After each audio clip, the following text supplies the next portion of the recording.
کہہ دوں، ہر کام اپنے مزاج سے ہوتا ہے.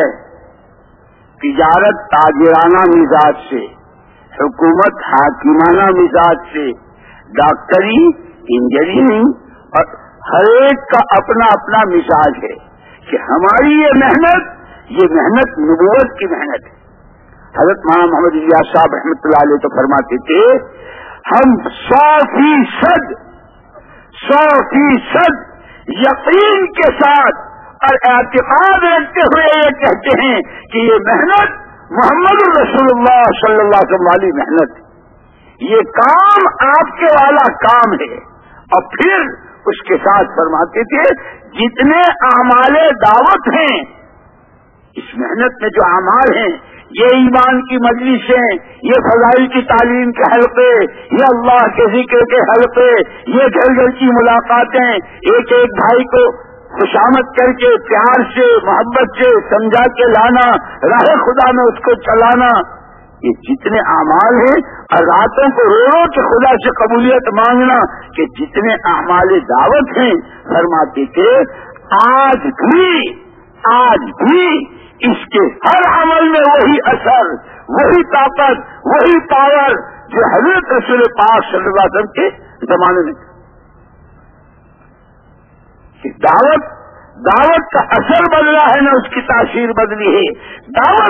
دعوت جب اپنے اصولوں کے ساتھ، دعوت جب اللہ کی طرف، دعوت جب اخلاص کے ساتھ، دعوت جب ایمان کی، دعوت جب آخرت کی، دعوت جب جنت کی طرف چلنے کی، دعوت جب جہنم سے بچنے کی دعوت جب دی جاتی ہے، اصولوں کے ساتھ، آداب کے ساتھ، قربانیوں کی مقدار بڑھانے کے ساتھ، اور سارا سب کچھ کر کے اپنا کچھ نہ سمجھنا، اللہ تو سب کچھ اور تجھی سے سب کچھ، ہم کچھ نہیں، ہم سے کچھ نہیں. جب اس کے ساتھ راہ خدا کی نقل و حرکت ہوتی ہے، ایسوں کی دعوت پر کٹر سے کٹر اور پتھر دل انسان موم ہو جاتا ہے. فرماتے تھے ہم تو اس محنت کو بھی حضور والی محنت یقین کر کے، اور اس کے اعمال کو بھی اس یقین کے ساتھ کہ آج بھی اس میں وہی اثر ہے زندگیوں کے بدلنے کا جو آج کے زمانے میں تھا. اور اسی لیے ہمارے حضرت جی مولانا انعام الحسن صاحب رحمۃ اللہ علیہ فرمایا کرتے تھے اعمال دعوت تو یہی ہیں، اعمال دعوت تو یہی ہیں اور یہی رہیں گے، اس میں کوئی تبدیلی نہیں. لیکن ہاں اس کے کرنے کے طریقے دو ہیں. ایک کرنا سرپڑی کے طور پر، چلو تعلیم ہو رہی بیٹھ جاؤ تھوڑی دیر سن لو، ٹیک لگا لیا، منہ جھکا لی اور ٹانگیں پھیلا لی، ہاں پڑھو. جس کے لیے بات ہوئی کہ یوں جا کر کے یوں آ جاؤ، تسبیح پکڑ لی ہاتھ میں، دانے بھی گر رہے ہیں، باتیں بھی ہو رہی. کہ ایک ہے اعمال دعوت کو سر سے بوجھ اتارنے کے انداز میں کرنا، لیکن فرماتے تھے اس پر بھی اجر و ثواب تو مل جائے گا. ہاں جس دعوت پر عالم کے حالات بدلیں، ہر غلط صحیح کی طرف آ جائے، جھوٹ سچ سے بدل جائے، جھوٹ سچ سے بدل جائے، نفاق ایمان کامل سے بدل جائے، ہر غلط معاشرے کا، معاملات کا، اخلاق و عادات کا، عبادات کا، عقائد کا، ہر لائن کا ہر غلط صحیح سے بدل جائے، اور مشرق مغرب شمال جنوب کے درمیان رہنے والے انسان حق پر صحیح پر آ کر دنیا سب کے حق میں جنت نشان بن جائے. یہ ان لوگوں کے ہاتھوں ہوگا، ان کے کندھوں پر رکھ کر اللہ فیصلے کریں گے جو اس محنت کو اپنی محنت بنائیں، جو اس کے ہر عمل کو، گشتوں کو، تعلیم کو، نمازوں کو، گھر گھر کی ملاقاتوں کو، روزانہ مسجد میں وقت دینے کو، صبح شام کی تسبیحات اور مستون دعاؤں کو، اور سارا سب کچھ کر کے راتوں کے رونے کو، جو اس کو اپنا کام بنائیں گے. اور کام بنانے کا مطلب وہی کہ مغیرہ ابن شعبہ اپنا تقاضا بھول گئے اور دونوں چلے جا رہے ہیں دعوت کے تقاضے پر. ایک جماعت آئی ہے, کیسے لوگ آئے ہیں, ان کا کیا حق بنتا ہے, ان کی کیسی نصرت کرنی چاہیے, ان کو کیسے سینے سے لگانا چاہیے, ان کو کیسا اپنے سے قریب کر. تقاضا دعوت کا آیا اور بھول گئے اپنے تقاضے. جب کچھ لوگ ایسے ہو جاتے ہیں, اسی لیے تو قرآن نے کہا یا ایھا الذین آمنوا کونوا انصار اللہ. ایمان والو تم سب کے سب, تمہارا تاجر, تمہارا کاشتکار, تمہارا کلکٹر, تمہارا سپرنٹینڈنٹ, تمہارا اسٹوڈنٹ, تمہارا پرنسپل, تمہارے محتمین صاحب, تمہارے طالب علم, تمہاری عوام, تمہارے خواص, تمہاری عورتیں, تمہارے مرد, اے ایمان والو سب کے سب اللہ کے دین کے مددگار ہو جاؤ. جزائے خیر دے اللہ پاک اہل مدینہ کو رضی اللہ تعالی اجمعین کہ انصار مدینہ نے نصرت کا حق ادا کر کے دکھا دیا. یہاں تک کہ ایک انصاری زخموں میں چور ہیں, میدان کارزار میں ہیں, زخموں میں چور ہیں, دنیا سے رخصت ہو رہے ہیں اور اپنی قوم کو پیغام بھیج رہے ہیں. کیا میرا یہ پیغام میری قوم انصار کو کہ یاد رکھنا تم میں سے ایک بچہ زندہ رہا اور تمہارے ہوتے ہوئے اگر محمد صلی اللہ علیہ وسلم کو کوئی جزل پہنچا, آپ پر کوئی تکلیف آئی, آپ کی بات میں کوئی کمی آئی, تو قیامت میں حضور کو منہ دکھانے کے قابل نہیں رہو گے. دنیا سے رخصت ہو رہے ہیں اور نبی کا ساتھ دینے کا پیغام, نبی کی شریعت گھر گھر پہنچے, نبی والا علم گھر گھر پہنچے, نبی والی معاشرت ہر جگہ زندہ ہو جائے, اس کا پیغام دے رہے ہیں. بدر کا موقع ہے, حضور پاک صلی اللہ علیہ وسلم سے جو عہد و پیمان ہوئے تھے, جب مدینے والے آپ کو مدینے میں لائے تھے تو شرط لگائی تھی ہم آپ کا ساتھ دیں گے, آپ کی نصرت کریں گے, لیکن مدینے میں رہتے ہوئے, باہر ہم آپ کا ساتھ نہیں دیتے. اب بدر مدینے سے بہت دور, یہاں پوچھا آپ نے ہاں کیا کہتے ہو, لیکن آپ ایسی نہیں فرما سکتے جب ایک معاہدہ ہوا ہے. اب پوچھ رہے ہیں آپ ہاں کیا کہتے ہو مدینے والوں. اللہ کے پیارے پیغمبر صلی اللہ علیہ وسلم وہ اندھیری رات میں, اور جب آپ تشریف لائے تھے اور ہم نے جو شرطیں لگائی تھی وہ شرطیں اس وقت کی تھی جب تک کہ ہم نے آپ کو پہچانا ہی نہیں تھا. آپ کو, نہ آپ کی شریعت کو, نہ آپ کے دین کو, نہ آپ کے دین کی محنت کو, نہ اس محنت کے ساتھ خدا کی تائید اور مدد کو ہم نے تو کچھ نہیں جانا تھا, اس لیے ہم نے شرطیں لگا دی تھی. اب 2 سال جو آپ ہمارے درمیان تشریف فرما رہے اور ہم نے سارا دیکھا کہ اللہ اکبر, اللہ کے رسول. اب ایک آدمی کھڑا ہو رہا پوری قوم انصار کی طرف سے اور کہہ رہا ہمارا باپ باپ نہیں, بھائی بھائی نہیں, بیوی بیوی نہیں, جس کا چاہے رشتہ کاٹ دیں, جس کا چاہے رشتہ جوڑ دیں. آپ کے اشارے پر ہم جانے دینے کو تیار ہیں کہ نصرت کا حق ادا کر دیا. ہمارے تو جماعت آتی ہے, پوچھتی ہے بیچاری کہ ہم کہاں جائیں, اگر راستے میں کوئی مل گیا ہاں آپ چلیے مسجد میں, انشاءاللہ امیر صاحب آئیں گے, آپ کا پرچہ بنائیں گے, شام کو آپ کو چلتا کریں گے. یا ایھا الذین آمنوا کونوا انصار اللہ. جانے اپنی لگاؤ, مال اپنا لگاؤ, صلاحیتیں اپنی استعمال کرو, اللہ کا کلمہ دنیا میں بلند ہو جائے, محمد صلی اللہ علیہ وسلم کی زندگی گھر گھر در در, مشرق مغرب شمال جنوب, اس زمانے میں بھی اور قیامت تک اس کی یہ بات چلتی رہے اور دنیا کی پیاس بجھتی رہے. اس کی محنت کے لیے جانے اپنی کھپاؤ, مال اپنا لگاؤ. قرآن کا حکم, صحابہ نے اس کا حق ادا کر دیا. اور اسی لیے ان کی تعریف میں حضور نے کیا فرمایا, لو سلكت الناس وادیا وسلكت الانصار وادیا لسلكت وادی الانصار. سارے لوگ ایک راستے ایک گھاٹی جا رہے ہوں اور دین کی نصرت کرنے والے یہ مددگار یہ انصار یہ ایک گھاٹی چل رہے ہوں، میں اللہ کا نبی اپنے لیے ان کی والی گھاٹی کا راستہ پسند کروں گا. معمولی بات نہیں ہے. حل میں کہا تھا میرے بھائیوں دوستوں عزیزوں اور بزرگوں کہ مدینے والوں کو اللہ نے ہی بتایا اذکروا نعمت اللہ علیکم. مدینے والوں اللہ کی نعمت کو یاد کرو. تم تو ایک دوسرے کے جان لیوا دشمن تھے، یہ جو تم بھائی بھائی بنے ہو اور ایسے بنے ہو کہ باہر سے آنے والوں کو پہچاننا مشکل ہو جاتا ہے کہ اوسی ہے یا خزرجی. یہ کس نے کیا؟ اللہ نے کیا. محمد صلی اللہ علیہ وسلم والی محنت پر کیا. اللہ کے ہاں کے ضابطے ہیں. حالات عالم کے ہم بدلیں گے، اپنی قدرت سے بدلیں گے، اپنی فعالیت سے بدلیں گے، لیکن تمہارے ذمے ہم نے محمد صلی اللہ علیہ وسلم کو نمونہ بنا کر بھیجا ہے.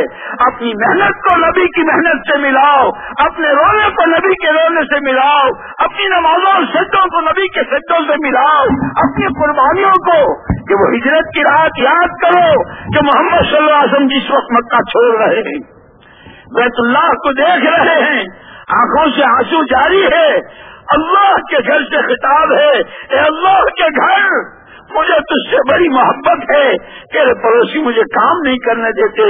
ایک ذمہ داری اللہ نے دی ہے اور اس ذمہ داری کو ہر قیمت پر پورا کرنا ہے. اس لیے جا رہا کہ اپنے گھروں سے نکلنے کو، اپنے چلے 4 مہینے سال 7 مہینے میں جانے کو، اس کام کو اپنا کام بنانے کو کہ محمد صلی اللہ علیہ وسلم نے جس طرح بنایا تھا اور جس طرح اس کے لیے ایک مجمع تیار کیا تھا، ہر ایک اپنے لیے اس کو نمونہ بنا کر چل رہا.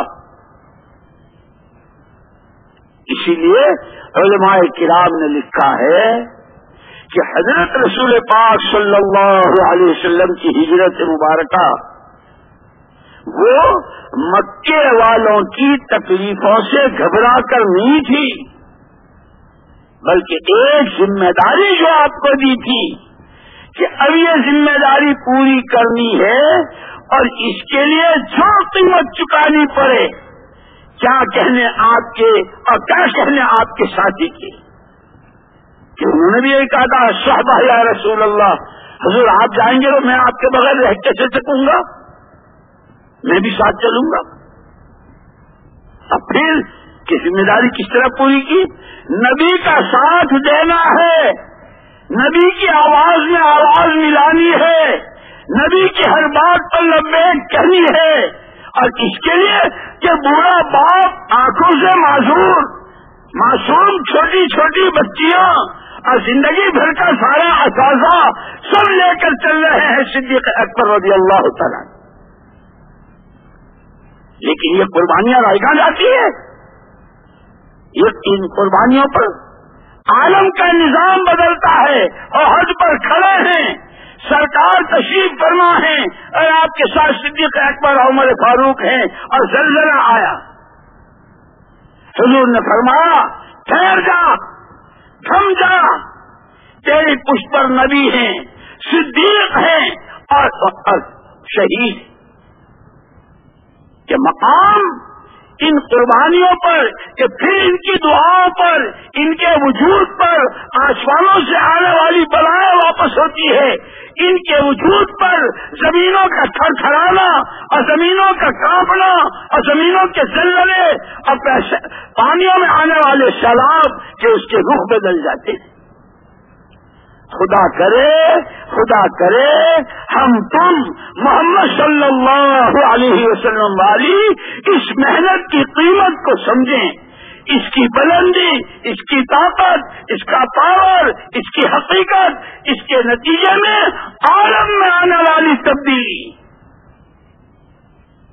میری مسجد، میرا گاؤں، میرا محلہ، میرا شہر. اسی لیے مولانا محمد الیاس صاحب رحمۃ اللہ علیہ فرماتے تھے کہ چاہے گشت کرو اپنی گلی کا، کہ تمہارا جو ہفتے والی گشت ہے، کہ گشت کر رہے ہو اپنی گلی کا، نیت کرو پورے عالم کی کہ اثر پہنچانے والے تو اللہ ہیں، وہ بڑی قدرت والے ہیں.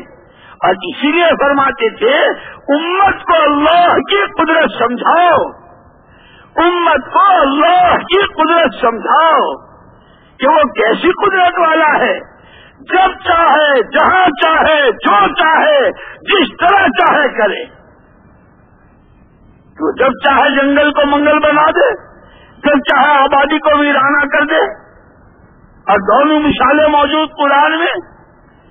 وہ جنہیں اپنی آبادی پر، جنہیں اپنے بنگلوں پر، جنہیں اپنی کوٹھیوں پر، جنہیں اپنی ٹیکنالوجی پر، جنہیں اپنی دولتوں کے ڈھیر پر اور جنہیں اپنی قومی طاقتوں پر گھمنڈ و غرور تھا، انہیں ایک آنچ میں ایسا اور ایک آن میں ایسا زمین بوجھ کیا ہے، ایسا تباہ و برباد کیا ہے کہ وجود ختم ہو گیا. اور جب ارادہ کیا ہے تو لقودق میدان ہے، اوپر آسمان نیچے زمین ہے، چاروں طرف پہاڑ ہے، ریگستان ہے، پانی ہے، نہ کوئی پر مارنے والا درخت پرندہ. لیکن جب ارادہ کیا ہے آبادی کا تو کیسے آباد کیا؟ ایک طرف محنت کی، جو کہا کرتے چلے گئے، جو کہا کرتے چلے گئے. ابراہیم اسلم قال اسلمت لرب العالمین، اپنے آپ کو ہمارے حوالے کر دو. مسلمان کسے کہتے ہیں؟ مسلمان کسے کہتے ہیں؟ کہ مسلمان، ہم مسلمان ہیں. کیا مطلب؟ جان ہماری، مال ہمارا، خواہش ہماری، منمانی ہماری، چیزیں سب تو ہماری، باقی ہم مسلمان. ان کے دھوکہ مت دو دنیا کو. مسلمان کہ کلمہ پڑھنے کے بعد اب میرا کچھ نہیں، جان میری میرے پاس امانت ہے اللہ کی، مال میرے پاس امانت ہے اللہ کا، سمجھ بوجھ عقل و خرد اور صلاحیتیں اور استعدادیں یہ میرے پاس امانت ہے اللہ کی. اسی لیے علماء نے لکھا ہے کہ وہ جو حضور پاک صلی اللہ علیہ وسلم نے فرمایا خیر امتی قرنی، میرے زمانے کی امت بہت اچھی، سب کے لیے آپ نے مہر لگا دی. کہ ایسی کیا بات تھی؟ کس وجہ سے بہت اچھی؟ کپڑے بہت شاندار، مکان سب کے پکے، اور یہاں بھی اور وہاں بھی. ایسے اس وجہ سے خیر امتی کرنی، میرے زمانے کی امت بہت اچھی. صبح کے ناشتے اور دوپہر کے کھانے اور، کہ وہاں تو 3 دن گزر جاتے ہیں اور ابو ہریرہ کی بغل میں چھپانے کو چیز نہیں ہے، چکھنے کو چیز نہیں ہے، بلال کی بغل میں چھپ سکے اتنی مقدار نہیں ہے. لوگ مرغی کا دورہ پڑا سمجھ کر گردن کچل کے جا رہے ہیں اور ان کے لیے محمد صلی اللہ علیہ وسلم کی مہر ہے میرے زمانے کی امت بہت اچھی. راہ خدا کی نقل و حرکت کے لیے تشکیل ہو رہی ہے، تن ڈھانکنے کو کپڑا نہیں ہے، گھر جا کر کے گھر والی سے چادر لاتے ہیں اور تقاضے کو پورا کرتے ہیں کہ کہاں کے سوٹ اور کہاں کے جوڑے، یہ سردی کے اور یہ گرمی کے، یہ صبح کے یہ شام کے، یہ ولیمے کے دن کے اور یہ نکاح کے دن کے، یہ پہلی رات کے اور یہ دوسری رات کے. کہ کہاں تھے وہاں ٹھاٹ؟ کہ پھر کیا بات، پھر وہ کیا بنیادیں تھی، وہ کیا بنیادیں تھی جس پر سب کے لیے ایک مہر لگا دی. محمد صلی اللہ علیہ وسلم نے میری امت، میرے زمانے کا میرا امتی تو وہ جس کے گھر میں کھانا ہے نہ کپڑا ہے، جس کے بچے بھوکے سوتے ہیں اور جس کے لیے تن ڈھانکنے کو وہ بھی بہت اچھا، سب کے لیے مہر لگا دی. کہ بات کیا تھی؟ لکھا ہے علماء کرام نے کہ مشترکہ طور پر سب کا ایک فکر تھا. اور حالت کیا تھی؟ جو کلمہ پڑھتا تھا اسے پہلے دن یہ سبق پڑھایا جاتا تھا، اے اللہ کے بندے، اے اللہ کی بندی، اس کلمے کے بعد اب جو تو مسلمان ہو رہا ہے، جان تیری، مال تیرا، صلاحیت تیری، یہ تیرے پاس امانت ہے تیرے پروردگار کی۔ اس امانت میں تصرف کا تجھے حق نہیں۔ تیرا کوئی منٹ، تیرا کوئی سانس، تیرے مال کی کوئی پائی، تیری کوئی سمجھ بوجھ، تیری اپنی ہوائے نفس، اپنی منمانی، اپنی خودرائی پر نہیں استعمال ہوگی۔ تیرے لیے نمونہ محمد رسول اللہ صلی اللہ علیہ وسلم کی ذات بابرکت۔ جان تیری وہاں لگے گی جہاں تیرے نبی کی۔ دعوت پر کتنی، تعلیم پر کتنی، ذکر الہی پر کتنی، اپنے کو رضائل سے پاک کرنے پر کتنی، اپنے میں خصائل و شمائل سے اپنے کو آراستہ کرنے پر کتنی، اللہ کی ذات سے ذاتی تعلق پیدا کرنے پر کتنی۔ ہر حق والے کا حق ادا کریں گے، بیوی کا حق ادا کریں گے، ماں باپ کا حق ادا کریں گے، پڑوسیوں کا حق ادا کریں گے۔ کہ یہ حد کون بتائے گا؟ یہ حق کون بتائے گا؟ کارخانے میں کہ یہ تو علماء کی صحبت سے ملے گا۔ ماں باپ کا کیا حق ہے، بیوی کا کیا حق ہے، بزرگوں کا کیا حق ہے، اپنے پرانے قربانیوں والے ساتھیوں کا کیا حق ہے، بڑے بوڑھوں کا کیا حق ہے، مسجد کا کیا حق ہے، گشت کا کیا حق ہے، تعلیم کا کیا حق ہے۔ کہ جب اللہ رسول کی بات ہو رہی ہو، اس حلقے میں بیٹھے ہوں کہ اس حلقے کا کیا حق ہے۔ پھر حقوق اور حدود، حق بھی وہی بتلائیں گے اور ہر حق کی حد بھی وہی بتلائیں گے۔ کہ سب کا ایک فکر تھا کہ میرے زمانے کی امت بہت اچھی، اس کی بنیاد کہ ہر ایک کے اپنی جان، مال، صلاحیت کی ترتیب جو اللہ اور اس کے رسول کو پسند، جو اللہ رسول کی منشا، وہی جان بھی، وہی مال بھی، وہی صلاحیتیں بھی۔ کہ اگر اپنا بنایا ہوا مکان نبوت کی منشا کے خلاف معلوم ہوا اور سلام کا جواب نہیں ملا تو فوراً جا کے اسے زمین کے برابر کر دیا ہے۔ اور پھر کوئی اپنا کارنامہ نہیں جتایا، لو جی ہم ایسے متبع سنت ہیں، ہم خدا رسول کی بات کو ایسے مانتے ہیں، اپنے گھر کی شادی بہت سادہ کر لی، لڑکی کو خود ہی پہنچائے۔ کوئی جھنڈورا نہیں پیٹتے تھے۔ دوبارہ جب حضور کا وہاں سے گزر ہوا ہے صلی اللہ علیہ وسلم، اب پوچھنے پر معلوم ہوا کہ وہ اس دن کی آپ کی ناراضگی کا انداز کہ ان کو چین سے رہنے نہیں دیا، کہ وہ مکان کیا مکان، وہ مکان کیا مکان، وہ جینا کیا جینا، وہ مرنا کیا مرنا، وہ رہنا کیا رہنا، وہ کمانا کیا کمانا، جو منشا نبوت کے خلاف ہو، مکان کو زمین بوجھ کر دیا۔ ایک تقاضے پر تھوڑے اور انکار نہیں تھا، انکار نہیں تھا۔ آج کل اس پہ حضرت کعب بن مالک رضی اللہ تعالیٰ عنہ سلام بند، آخر میں بیوی سے بھی الگ، کہ مدینہ منورہ کی وسعتوں والی سرزمین اور وہ مبارک زمین تنگ ہو گئی کہ یہ کون ہے کعب بن مالک؟ کہ یہ کعب بن مالک وہ ہے کہ جن کے تذکرے پر امام بخاری نے جن کے نام کے ساتھ کہ بدر والوں کے ناموں کی فہرست اور پھر روایت کی تخریج کہ یہ وہ ہے جن کے ناموں کی برکت سے خدا دعا کو واپس نہیں کرتا، دعا قبول کرتا ہے۔ کہ سارے مجاہدے، سب کی قربانیاں، سب کے مجاہدے ایک طرف اور بدر والوں کی شان ایک طرف، اتنی اونچی شان کے ایسے پرانے، ایسے سلجھے، ایسے بنے ہوئے، لیکن ایک موقع پر صرف آج نہیں کل، آج نہیں کل دعوت کی اہمیت دی گئی تھی، جس کے لیے تم دنیا میں آئے ہو، جو تمہارا اصلی کام ہے، جس کو قرآن تمہیں ڈنکے کی چوٹ کہہ رہا ہے، تمہارا وجود تم نے ماؤں کے پیٹ سے جنم اس کے لیے لیا ہے کہ تم بھلی بات کہو گے، بری بات سے روکو گے، اپنی زندگی کو سنوارو گے۔ اپنے ایمان میں روز ترقی کرو گے، اپنا تعلق اللہ سے روز بڑھاؤ گے، اپنی آخرت کے بنانے کا فکر روز تمہارے اندر میں آئے گا۔